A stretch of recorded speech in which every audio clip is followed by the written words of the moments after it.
आज हम unit 4 electrochemistry 4 करेंगे। इसमें आज हम करेंगे कलराउश का नियम। कलराउश का नियम अभी हमने पिछले जो लेक्चर है उसमें देखा था कि जब अनंत तनुता होती है, यानी हम सॉल्यूशन को काफ़ी ज़्यादा डाइल्यूट कर देते हैं, लगभग हम उसकी सांद्रता 0 के आसपास मान लेते हैं, तो इसे हम कहते हैं अनंत तनुता। तो अनंत तनुता पे कोई भी जो पदार्थ है उसका पूर्ण रूप से वियोजन हो जाता है और पदार्थ की जो मोलर चालकता है उसके अंदर प्रत्येक आयन का निश्चित योगदान है, जो कि केवल उसकी प्रकृति पर निर्भर करता है, इस बात पे नहीं कि वो आयन एक दूसरे से संबंध आयन की प्रकृति क्या है। इसका मतलब जब अनंत चालकता है तो उस पर चाहे प्रबल हो या दुर्बल जो है इलेक्ट्रोलाइट हो, वो पूरी तरह से आयनित हो गए हैं। और जब आयनित हो गए हैं तो उसकी जो टोटल चालकता है वो प्रत्येक आयन की चालकता के योग के बराबर हो जाएगी, क्योंकि अब उसमें किसी भी प्रकार का आयनिक या सहसंयोजक किसी भी प्रकार का बंध नहीं होता है। दोनों जो है आयन एक दूसरे से पूर्णतः आयनित हो जाते हैं। तो ये अगर उस इलेक्ट्रोलाइट की जो पूर्ण आयन जो चालकता है वो लैम्डा 0 माने, तो यहाँ पर पॉजिटिव आयन की चालकता प्लस नेगेटिव आयन की अनंत तनुता पे चालकता, इन दोनों का योग उस पदार्थ की टोटल चालकता के बराबर होगा। यहाँ पर तो अनंत, अगर यहाँ पर जो ये हमने फॉर्मूला लिखा था ये तब लिखा था जब दोनों आयनों की जो वैलेंसी है वो 1 है। अगर आयनों की वैलेंसी पॉजिटिव की न्यू प्लस और दूसरी जो है न्यू नेगेटिव हो, तो कुल जो चालकता है वो new plus lambda plus 0 plus new minus lambda minus 0। तो यहाँ पर ये धनायनों और ऋणायनों की वैलेंसी है या उनकी संख्या है किसी विद्युत अपघट्य के अंदर। कलराउश नियम जो है, अगर हमें आयनों की अलग अलग चालकता पता है तो अनंत तनुता पे हम किसी भी पदार्थ की जो है टोटल आयनिक चालकता बता सकते हैं कलराउश नियम की सहायता से। अब आयनिक गतिशीलता और आयनिक चालकता के बीच में संबंध बताते हैं कि जो आयनिक गतिशीलता है वो U + 0 है। इसको हमने पिछले लेक्चर में इसका फॉर्मूला भी बताया था कैसे निकालना है इसको। और ये है लैम्डा प्लस 0 आयनिक चालकता, तो ये आयनिक गतिशीलता के ही समानुपाती होती है पॉजिटिव आयन की। जब हम समानुपाती का निशान हटाएंगे तो यहाँ पे स्थिरांक किया जाता है। इसी तरह से नेगेटिव आयन की जो चालकता है वो उसकी नेगेटिव आयन की गतिशीलता के समानुपाती होगी, और यहाँ से भी जब हम समानुपाती का निशान हटाएंगे तो एक स्थिरांक के आ जाएगा। और आयनिक गतिशीलता है आयनिक चालकता बटे फैराडे, तो यहाँ पे ये आयनिक चालकता लैम्डा 0 बटे फैराडे, और फैराडे का मान होता है 96493, ये कांस्टेंट वैल्यू इसकी है। अब हम एक न्यूमेरिकल की हेल्प से इसको समझेंगे कि 25 डिग्री सेंटीग्रेड पर एक अनंत तनुता पर मोलक आयनिक चालकता का मान है 61.92 × 10⁻⁻⁻ siemens metre square mole inverse. तो इस ताप पर हमें सिल्वर आयनों की गतिशीलता निकालनी है। तो किसी भी धनायन की या ऋणायन की गतिशीलता है उसकी अनंत तनुता पर मोलर चालकता बटे फैराडे। तो मोलर चालकता का मान हमने यहाँ से लिखा और ये फैराडे की वैल्यू लिखी, और इससे हमारे पास कैलकुलेट करने के बाद आयनिक चालकता का मान आ जाता है 6.417 × 10⁻⁻8 metre square centimetre inverse volt inverse. एक और एग्जाम्पल लेते हैं जिससे कलराउश नियम जो है और अच्छे से हो जाएगा आपको क्लियर कि अमोनियम हाइड्रोक्साइड है, इसकी हमें कुल तुल्यांकी चालकता निकालनी है। तो कलराउश नियम से हमने पढ़ा था कि किसी भी विद्युत अपघट्य की जो कुल आयनिक चालकता है उसके आयनों की मोलर इसकी उनके आयनों की तुल्यांकी चालकता के योग के बराबर होगी। तो अगर हमें अमोनियम हाइड्रोक्साइड की तुल्यांकी चालकता निकालनी है तो अमोनियम आयनों की तुल्यांकी चालकता और OH नेगेटिव आयनों की तुल्यांकी चालकता निकालेंगे, और इन दोनों को हम जोड़ देंगे और इससे हमारे पास अमोनियम हाइड्रोक्साइड की तुल्यांकी चालकता आएगी। यानी पहला असाइनमेंट तो हमारे पास ये होगा कि अमोनियम की आयनिक चालकता निकालना और OH की आयनिक चालकता निकालना। हमें यहाँ पर दे रखी है आयनिक गतिशीलता, तो सबसे पहले आयनिक गतिशीलता से हम आयनिक चालकता निकालेंगे। तो लैम्डा प्लस बराबर होगा आयनिक गतिशीलता × F। तो यहाँ पर जो पॉजिटिव आयन है यानी अमोनियम आयन है उसकी जो है आयनिक गतिशीलता 7.6 × 10⁻⁻4 है, और इनटू इसको फैराडे से मल्टीप्लाई कर देंगे। अप्रॉक्सीमेटली फैराडे का मान 96500 लेते हैं, और इसी तरह से हाइड्रोक्साइड आयन की जो तुल्यांकी चालकता है वो बराबर होगी इसकी हाइड्रोक्साइड आयनों की गतिशीलता इंटू एफ। तो इसकी गतिशीलता है 20.5 इंटू 10⁻⁻4 इंटू फैराडे की हम यहाँ पर वैल्यू रख देंगे। अब सेकंड है कि अनोन चालकता पर अमोनियम हाइड्रोक्साइड की तुल्यांकी चालकता होगी अमोनियम आयनों की तुल्यांकी चालकता प्लस OH नेगेटिव आयनों की तुल्यांकी चालकता।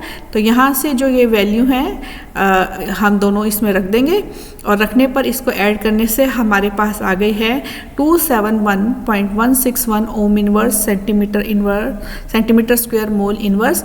तो अमोनियम हाइड्रोक्साइड की तुल्यांकी चालकता जो है वो इतनी आ गई है। अब क्योंकि इनकी वैलेंसी 1 है तो तुल्यांकी चालकता और मोलर चालकता इसका जो है मोलरता और नॉर्मलता दोनों बराबर होंगी, तो इसलिए तुल्यांकी चालकता और मोलर चालकताओं के मान भी इनके बराबर होंगे। तो यहाँ से जो है मोलर चालकता का मान भी इसका आ जाएगा 271.165 ओम इनवर्स सेंटीमीटर इनवर्स। इसके बाद है विद्युत वियोजन का आर्हेनियस का सिद्धांत और उसकी सीमाएं।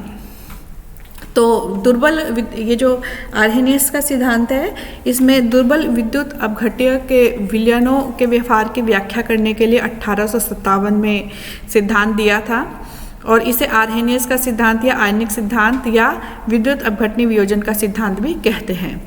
अगर हम कोई एक दुर्बल विद्युत अपघट्य लेते हैं AB, तो ये इसको अगर हम उसमें किसी भी विलायक के अंदर घोलते हैं तो ये आयनों में कन्वर्ट होगा A positive plus B negative. लेकिन क्योंकि ये दुर्बल विद्युत अपघट्य है तो ये पूर्णतया से जो है अपघटित नहीं होगा, इसकी कुछ मात्रा AB की भी इसमें बची रहेगी, इसलिए इसमें एक साम्य स्थापित होता है।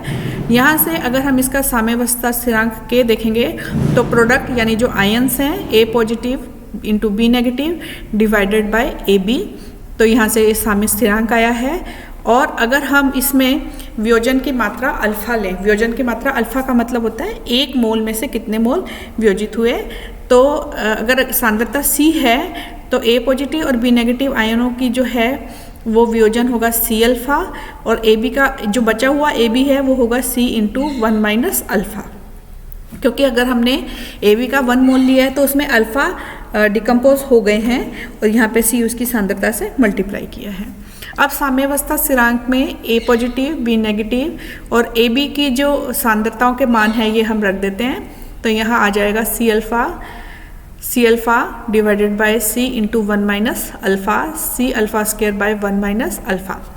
अगर दुर्बल विद्युत अपघट्य है तो उसके वियोजन की मात्रा का मान बहुत कम होगा। तो अगर वियोजन की मात्रा का मान बहुत कम है तो 1 माइनस अल्फा को हम लगभग 1 ही मान सकते हैं। तो अगर ये वैल्यू 1 आ गई तो हमारे पास रह जाएगा K equal to C into alpha square. या फिर हम अगर हम C को नीचे ले जाएं तो ये under root K upon C alpha के इक्वल हो जाएगा। तो ये अल्फा हो गया under root K upon C। इस समीकरण को हम ओस्टवाल्ड का तनुता नियम कहते हैं। दूसरा है कि जो विलयन में विद्यमान धनायनों व ऋणायनों पर विद्यमान कुल आवेश का मान बराबर होगा, जिससे विद्युत उदासीन रहेगा। ये तो है ही, हर एक जो भी अपने पास विद्युत अपघट्य होते हैं उसमें पॉजिटिव और नेगेटिव दोनों सेपरेट भी हो जाएं तो जितने पॉजिटिव आयन होते हैं उतने ही नेगेटिव आयन होंगे। तो टोटल में हम कह सकते हैं कि जो विलयन है वो उदासीन होता है। धनायन व ऋणायन विलयन में मुक्त रूप से विचरण करते हैं और रैंडम करते हैं, लेकिन अगर उसमें हम इलेक्ट्रोड लगा दें और उसके दोनों तरफ विभवांतर लगा के धारा प्रवाहित करें तो पॉजिटिव जो आयन्स हैं वो तो कैथोड की ओर जाएंगे और जो नेगेटिव आयन है वो एनोड की तरफ जाएंगे। विद्युत धारा से क्या है कि विलयन में आयनों को उत्पन्न नहीं करते, केवल उनकी गति की दिशा निर्धारित होती है। फिर यह आवश्यक नहीं है कि विद्युत अपघट्य पूर्ण वियोजित हो, ठीक है, उसका जितना भी अंश वियोजित होता है उसे वियोजन की मात्रा कहते हैं और वियोजन की मात्रा डिपेंड करती है विद्युत अपघट्य की प्रकृति पे। अगर विद्युत अपघट्य प्रबल है तो वो उसमें आयनिक बंध अधिक हैं तो वो ज़्यादा वियोजित होगा और उसकी वियोजन की मात्रा ज़्यादा होगी। और अगर दूसरा है विलायक की प्रकृति। यानी कि जो विलायक है अगर उसका डाई इलेक्ट्रिक कॉन्स्टेंट ज़्यादा है तो उसमें आयनिन अधिक होता है, क्योंकि जो हमने कूलाम्स नियम किया था, कूलाम नियम में जो है जो पॉजिटिव नेगेटिव आयन के बीच में जो आकर्षी बंध होते हैं वो विलायक के डाइलेक्ट्रिक स्थिरांक के व्युत्क्रमानुपाती होते हैं। अगर डाइलेक्ट्रिक स्थिरांक अधिक है तो उनके अंदर फोर्सेस ऑफ अट्रैक्शन कम होंगी, तो वो फटाफट जो है आयनित हो जाएंगे। और जैसे जल है, इसका डाइलेक्ट्रिक कांस्टेंट काफ़ी ऊंचा होता है। जो पोलर होते हैं विलायक, उनका डाइलेक्ट्रिक स्थिरांक ज़्यादा होता है, इसलिए उनके अंदर जो है आयनिक पदार्थों का घुलना भी ज़्यादा होता है। फिर अशुद्धियों का प्रभाव, कि किसी विलयन में अन्य आयनों की उपस्थिति भी वियोजन की मात्रा को प्रभावित करते हैं। इसको समायन प्रभाव कहते हैं। ये हमने सॉल्ट एनालिसिस के अंदर किया था, समायन प्रभाव, कि जब हम सेकंड ग्रुप के जो हैं आयंस लेते हैं तो उसके अंदर HCl डाल के फिर H2S प्रभावित करते हैं। तो HCl और H2 में H कॉमन होने की वजह से, क्योंकि HCl तो प्रबल है, पूर्णतः आयनित रहेगा, H2S जो है वो दुर्बल है। तो जब H दोनों में कॉमन हो गया तो जो H2S का आयनन है वो पहले से भी कम हो जाएगा। H2S तो पहले ही कम होता था क्योंकि वो दुर्बल जो है विद्युत अपघट्य है, लेकिन अगर उसके अंदर हम HCl से एक कॉमन आयन H और डाल देंगे तो H2S का आयन जो है और भी कम हो जाता है। तो इस तरह से अगर कोई भी जो दुर्बल विद्युत अपघट्य है जिसको हमने विलयन विलायक के अंदर विलय किया है, अगर कोई एक कॉमन आयन हम ले लेंगे तो उस कॉमन आयन से उसके अपघटन की मात्रा जो है और कम हो जाएगी, वियोजन की मात्रा बहुत कम हो जाएगी। इसका जो है उपयोग हम रासायनिक विश्लेषण में करते हैं कि कुछ पदार्थ है जिनके कंसंट्रेशन, जिनके प्रेसिपिटेशन के लिए हमें ज़्यादा आयनों की ज़रूरत है और कुछ में कम आयनों की ज़रूरत है, तो उसके हिसाब से जो है हम कॉमन आयन डाल के विद्युत अपघट्य के वियोजन की मात्रा को कम या ज़्यादा कर सकते हैं। नेक्स्ट है सांद्रता। विलयन जितना ज़्यादा तनु होगा आयनन की मात्रा उतनी ही अधिक होगी, ये हमने पीछे भी पढ़ा था। ताप बढ़ाने से भी आयनन की मात्रा बढ़ेगी, क्योंकि मॉलिक्यूल्स का मोशन बढ़ेगा तो फिर उनके बीच की जो फोर्सेस हैं वो उनको होल्ड नहीं कर पाएंगी और आयनन की मात्रा बढ़ जाएगी। विभिन्न आयन लगातार एक दूसरे से संयुक्त भी होते हैं। अभिक्रिया दोनों दिशा में चलती है अर्थात उत्क्रमणीय होती है, तो साम्यावस्था पर एक गति साम्य जो है स्थापित हो जाता है। फिर उसके बाद आर्हेनियस ने कहा कि दुर्बल विद्युत अपघट्य के लिए किसी भी सांद्रता पर उसकी तुल्यांकी चालकता का मान आयनन की मात्रा के समानुपाती होता है। अनंत तनुता पर वह पूर्णतः वियोजित हो जाता है, अतः उस स्थिति में अल्फा 1 है। यानी अल्फा किसके समानुपाती होता है? मोलर चालकता के।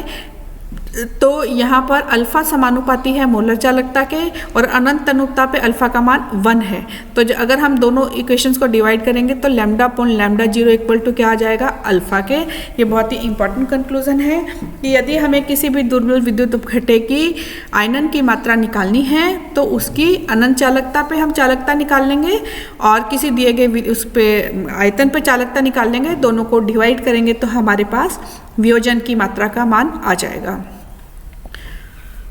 अब हम K के जो एक्सप्रेशन हमने निकाला था इसके अंदर अल्फ़ा की वैल्यू रखते हैं, तो K इक्वल टू हो जाएगा C alpha square by 1 minus alpha, और यहाँ पर अल्फ़ा की जगह रखेंगे लैम्डा अपॉन लैम्डा 0, तो यहाँ से ये वैल्यू रखेंगे तो यहाँ से अपने हमारे पास ये वैल्यू आ जाएगी K अपॉन C। और अगर हम इसको 1/c के साथ ग्राफ खींचेंगे तो एक सीधी रेखा प्राप्त होगी और इस सीधी रेखा का जो स्लोप है वो साम्यावस्था स्थिरांक K के बराबर होगा। ओस्टवाल तनुता नियम के उपयोग। सबसे पहला इसका उपयोग है वियोजन स्थिरांक का परिकलन करना। इसके लिए हम एक एग्जांपल लेते हैं कि हमारे पास एक दुर्बल क्षार है, 25 डिग्री सेंटीग्रेड पर इसकी सांद्रता 0.1 N है और ये 4.5% आयनित होता है। 4.5% यानी कि ये हमें दे रखा है अल्फ़ा, वियोजन की मात्रा है और इसका स्थिरांक की गणना करनी है। तो हमने जो अभी फॉर्मूला लिया था कि K इज इक्वल टू है C लैम्डा स्क्वायर लैम्डा 0 और 1 माइनस लैम्डा, तो यहाँ से हमारे पास आ गया है K इक्वल टू जो alpha square C 1 minus alpha, क्योंकि चालकता नहीं दे रखी है तो इसलिए हम इसे अल्फ़ा की फॉर्म में ले रहे हैं। जो पहले फॉर्मूला लिया था ये वाला formula K equal to C alpha square 1 minus alpha. अगर वियोजन की मात्रा दे रखी है तो K इस फॉर्मूले से आएगा और अगर हमारे को तुल्यांकी चालकता दे रखी है तो K इस फॉर्मूले से आएगा।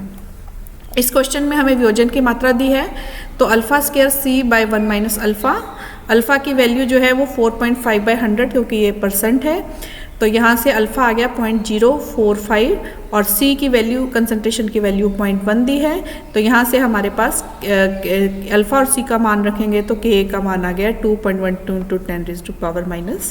10⁻⁴। इसके बाद है वियोजन की मात्रा का परिकलन। तो इसके लिए दूसरा जो इसका उपयोगिता है कि विद्युत अपघट्य के लिए वियोजन स्थिरांक का मान ज्ञात हो तो उसके वियोजन की प्रतिशतता को ज्ञात कर सकते हैं। जैसे एसिटिक एसिड के डेसीनॉर्मल, डेसीनॉर्मल मतलब n/10, डेसी का मतलब होता है 1/10, तो n/10 जो है सॉल्यूशन उसकी नॉर्मलता, तो डेसीनॉर्मल से हमें यहाँ पे इसकी सांद्रता पता चल गई 1/10 यानी 0.1, और इसका आयनन 1.3% होता है, यानी कि सी का मान है कितना, हमारे को 1.3/100 दिया है, और एसिटिक अम्ल का आयनिक स्थिरांक ज्ञात करना है। तो क्योंकि एसिटिक एसिड में अल्फ़ा की वैल्यू 1 के कंपैरिजन में छोटी है तो हम Ka = α² ले सकते हैं।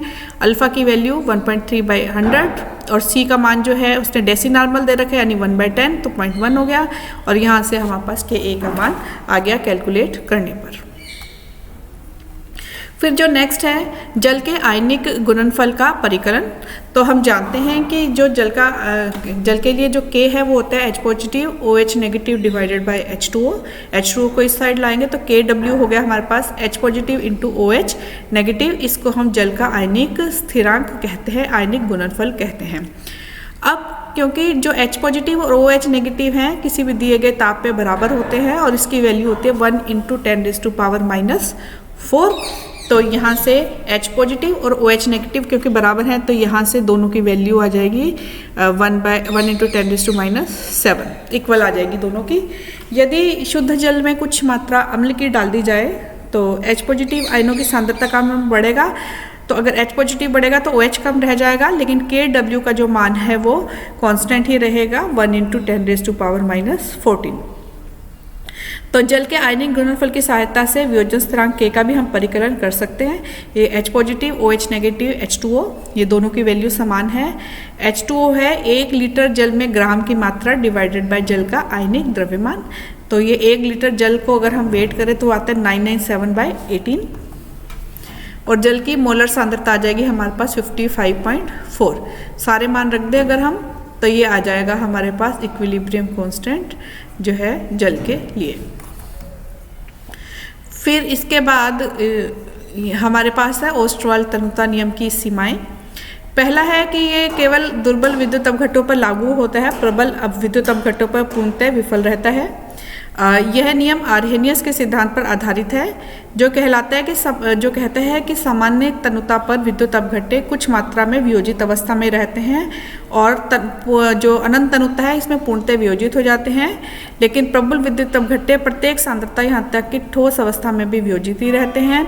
और ओस्टवाल तनुता नियम का व्युत्पन्न सक्रिय द्रव्यमान के नियम पर आधारित पे किया गया है, लेकिन जब आयनों पर आवेश की मात्रा अधिक होती है तो सक्रिय द्रव्यमान का नियम जो है वो ठीक से लागू नहीं होता, क्योंकि उस कंडीशन में जो है हम सांद्रता की जगह सक्रियता यूज करते हैं जो कि होती है सांद्रता × सक्रियता गुणांक का मल्टीप्लिकेशन। तो ये इसकी तनुता नियम की सीमाएं हैं। अगर हम नटशेल में देखें तो जो तनु विलयन है बहुत ज़्यादा सांद्र विलयन नहीं है, तो उनके अंदर जो है ये ओस्टवाल का तनुता नियम काफ़ी हद तक लागू होता है।